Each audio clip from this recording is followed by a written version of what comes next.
अस्सलाम वालेकुम एवरीवन। तो आज हम टेस्ट डिस्कशन करने जा रहे हैं MD-CAT फिजिक्स चैप्टर 6 इलेक्ट्रोस्टैटिक्स। सो पहला MCQ है आज का।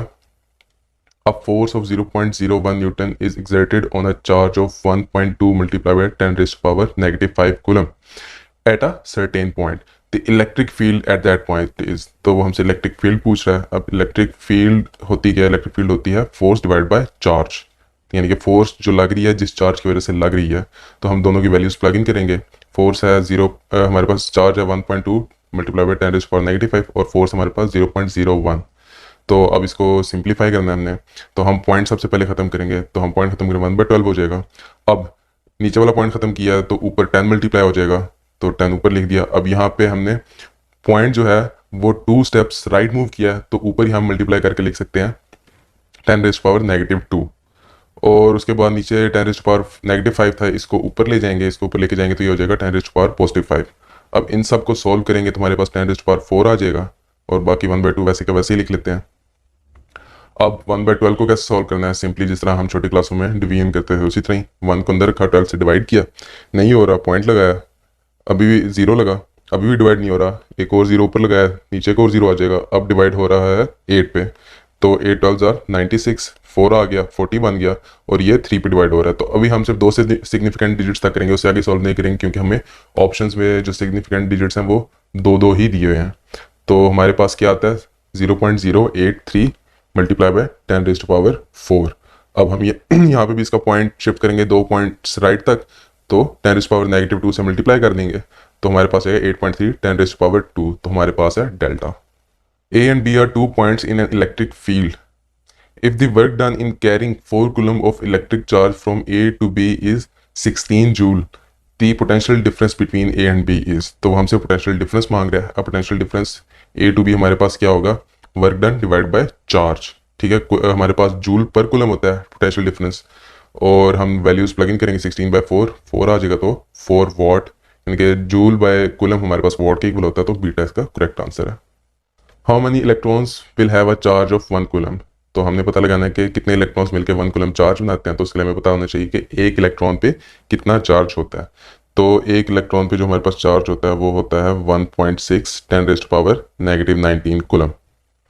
तो अब हमने यहाँ पे हमें 1 चाहिए, ठीक है, तो उसके लिए हम क्या करेंगे? दोनों साइड्स को 1.6 10 रेज़ टू पावर नेगेटिव 19 से डिवाइड कर देंगे। तो प्रीवियसली हमारी ये इक्वेशन थी, दोनों साइड्स को हमने डिवाइड कर दिया, दोनों साइड्स को। अब ये ऊपर नीचे कैंसिल आउट हो जाएंगे आपस में और हमारे पास यहाँ पे आ जाएगा 1 equals to 1/1.6 multiply 10 raise to power positive 19, नीचे था ऊपर आके पॉजिटिव 19 हो जाएगा। अब हमने यहाँ पे भी पॉइंट खत्म करना है, तो हम पॉइंट खत्म करने के लिए ऊपर 10 से मल्टीप्लाई कर देंगे, तो हमारे पास 1/16 10 रेज़ टू पावर 20 हो जाएगा। अब 1/16 को वापस जिस तरह छोटी क्लासों में डिवीजन करते हैं उस तरह डिवाइड कर लेंगे, पॉइंट लगाएंगे, 0 नहीं हो रहा, एक और 0, 16 हमारे पास होता है 6 आर 96, 4 बचा, और 4 हमारे पास होता है 2 आर, तो हमारे पास 6.2 आ जाएगा। अगेन 2 सिग्निफिकेंट डिजिट्स तक जाएंगे क्योंकि हमारे पास ऑप्शन सारे 2 सिग्निफिकेंट डिजिट्स तक हैं।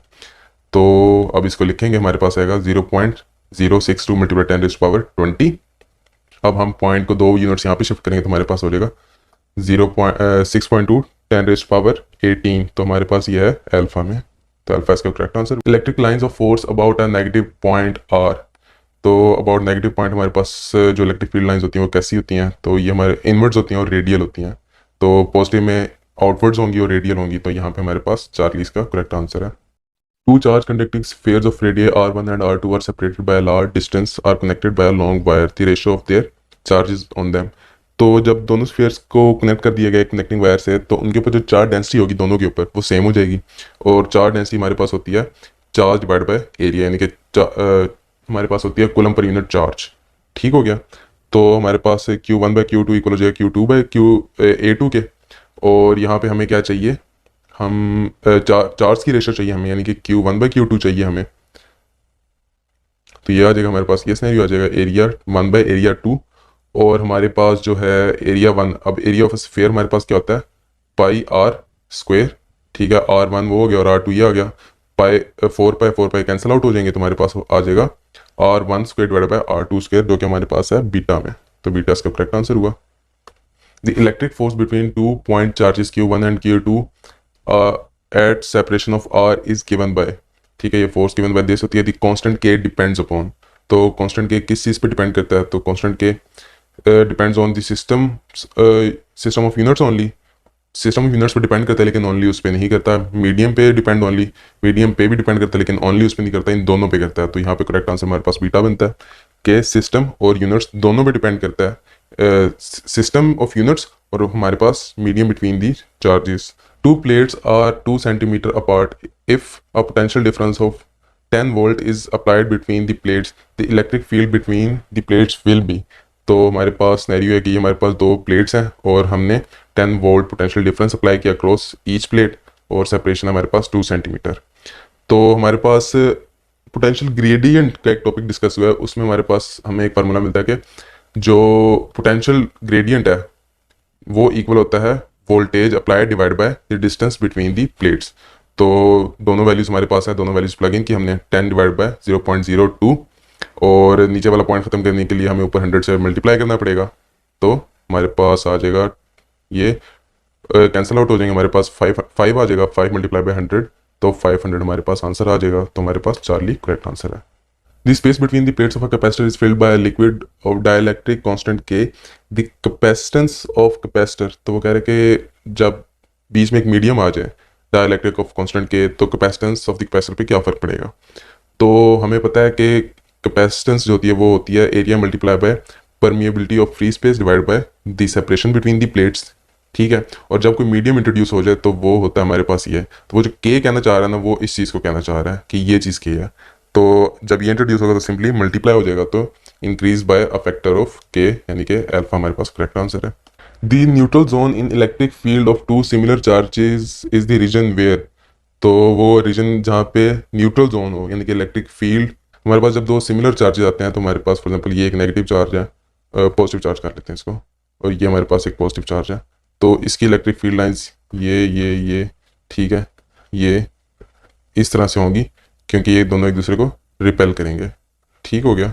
तो जो ये रीजन है, इस रीजन की वो बात कर रहा है, ये वो रीजन है जहाँ पे न्यूट्रल जोन है और न्यूट्रल जोन पे कोई electric field lines pass through नहीं करती, तो डेल्टा इसका करेक्ट आंसर है। 2 electrons are remove from a conductor, the charge on it is, तो बेसिकली 2 इलेक्ट्रॉन्स रिमूव किया तो उसके ऊपर चार्ज जो बचेगा, यानी कि इलेक्ट्रॉन का चार्ज नेगेटिव होता है, तो जब वो निकल जाएंगे तो वो पीछे 2 पॉजिटिव ई चार्ज होगा। अब 2 पॉजिटिव ई चार्ज हमारे पास क्या होता है, यानी कि 2 multiply by charge of a single electron, तो वो क्या होता है 1.6 10 -19। तो जब हम इसको 2 को मल्टीप्लाई करेंगे तो हमारे पास आ जाएगा 3.2। यूनिफॉर्म इलेक्ट्रिक फील्ड एग्जिस्ट, तो यूनिफॉर्म इलेक्ट्रिक फील्ड एग्जिस्ट कहाँ पे करती है, see between 2 equal and oppositely charge plates, तो ये गलत है। उसकी वजह क्या है, उसकी वजह यह है कि क्योंकि हमारे पास ऑप्शंस में डी मौजूद है, डी में वो कह रहे हैं कि इनफाइनाइट प्लेट है, तो बेसिकली जब 2 प्लेट्स होती हैं हमारे पास, ठीक है, उनके दरमियान जो इलेक्ट्रिक फील्ड होती है वो बिटवीन में तो यूनिफॉर्म होती है लेकिन अराउंड द एजेस वो यूनिफॉर्म नहीं होती, तो इसलिए चार्ली गलत है और डेल्टा यहाँ पे बेस्ट ऑप्शन है। Unit of electric field is not equivalent to, तो किसके इक्विवेलेंट नहीं होती हमारे पास इलेक्ट्रिक फील्ड, तो इलेक्ट्रिक फील्ड हमारे पास क्या होती है, बेसिकली हमारे पास एक फार्मूला इसका कि F/Q होती है, तो F/Q क्या होगी, यानी कि न्यूटन पर कूलम, तो अल्फा हमारे पास ठीक है। उसके बाद हमारे पास एक और इसका फार्मूला होता है V/T, जो कि हमने पोटेंशियल ग्रेडियंट में पढ़ा, तो हमारे पास वोल्ट बाय मीटर, वो भी करेक्ट आंसर होगा। पीछे रह गया हमारे पास बीटा और डेल्टा, तो डेल्टा भी करेक्ट है। उसकी वजह यह है कि अगर हमारे पास न्यूटन पर कूलम है, ठीक है, वो तो हमने साबित कर लिया है हमारे पास, हम न्यूटन यानी कि फोर्स को जॉउल पर मीटर भी तो लिख सकते हैं। जॉउल पर मीटर कैसे लिख सकते हैं, हमारे पास वर्क क्या होता है W is equals to F/D, तो अगर हम F के लिए सॉल्व करें तो हमारे पास F हो जाएगा W/D यानी कि जॉउल पर मीटर, तो हमने सिंपली n को जॉउल पर मीटर से रिप्लेस करके, डेल्टा ऑप्शन भी ठीक है तो पीछे बचता है बीटा, तो बीटा हमारे पास जो है वो not equal to electric field है। Which one of the following remains unchanged if a dielectric is placed between a charged capacitor? तो क्या चीज़ है जो कि अनचेंज रहती है जब एक डाइलेक्ट्रिक इंट्रोड्यूस करवा दिया जाता है बिटवीन दी प्लेट्स, तो हमारे पास जो इलेक्ट्रिक फील्ड है वो उस पर भी फ़र्क पड़ता है, ठीक है, क्योंकि परमिएबिलिटी ऑफ फ्री स्पेस जो है वो चेंज हो चुकी है अब। उसके बाद हमारे पास जो फोर्स है जो वो भी चेंज होती है, हमारे पास पोटेंशियल डिफरेंस भी चेंज होता है, हमारे पास जो चीज़ चेंज होती है वो होता है Q।